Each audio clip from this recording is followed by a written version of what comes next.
जय हिंद दोस्तों। डिक्टेशन शुरू होगी 5 सेकंड बाद।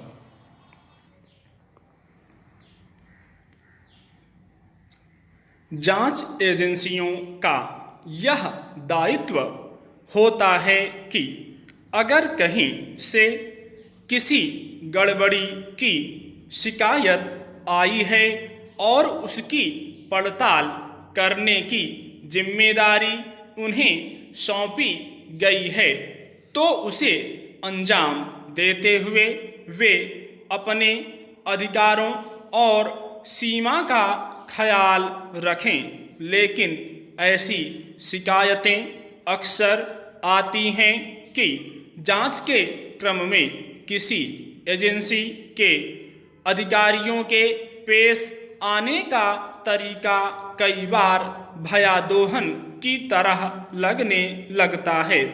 सर्वोच्च न्यायालय ने मंगलवार को प्रवर्तन निदेशालय यानी ईडी के बर्ताव को लेकर आई शिकायत पर सुनवाई करते हुए इसी प्रवृत्ति पर एक अहम टिप्पणी की कि एजेंसी अपना काम जरूर करे लेकिन डर का माहौल न पैदा करे।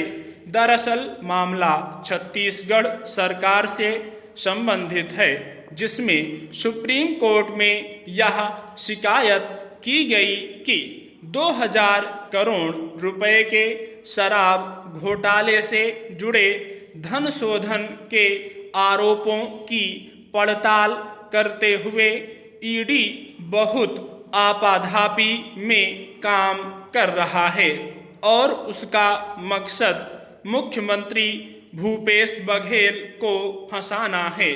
ईडी पर लगाए गए आरोपों के मुताबिक राज्य के आबकारी विभाग के कई अधिकारियों को गिरफ्तारी की धमकी भी दी गई है। किसी घोटाले की जांच के दायित्व को पूरा करना ईडी के अधिकार क्षेत्र में है, लेकिन अगर उस पर लगे आरोप सही हैं तो यह उचित तरीका नहीं है। हालांकि ईडी की ओर से अदालत को यह सफाई पेश की गई कि जांच एजेंसी सिर्फ शराब घोटाले से जुड़े मामले में हुई अनियमितताओं की जांच कर रही है।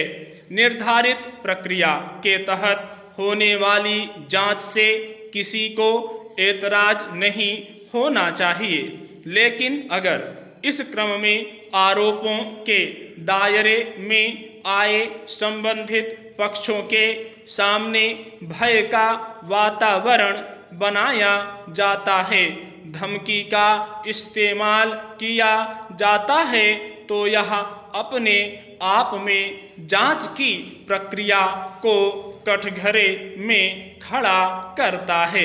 यही वजह है कि सुप्रीम कोर्ट ने भी इस पक्ष पर अहम टिप्पणी की कि अगर जांच के क्रम में इस तरह का व्यवहार किया जाता है तो एक वास्तविक कारण भी संदिग्ध हो जाता है।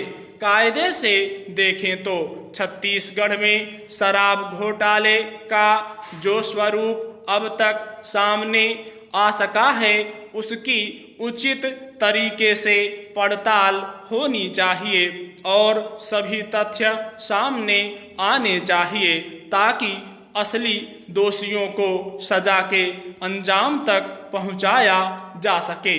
ईडी का भी मकसद यही होगा, लेकिन इतने भर से किसी को अधिकारों और दायित्वों की सीमा का ख्याल न रखने की छूट नहीं मिल जाती।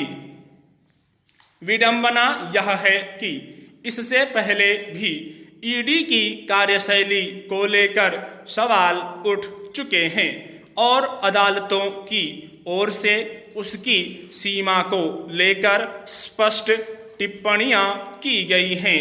इसके बावजूद अगर किसी पक्ष से ईडी पर भय पैदा करके मनमानी करने के आरोप लग रहे हैं और अदालत को हस्तक्षेप करना पड़ रहा है, तो इससे जांच एजेंसी की साख को नुकसान ही पहुंचेगा। स्टॉप।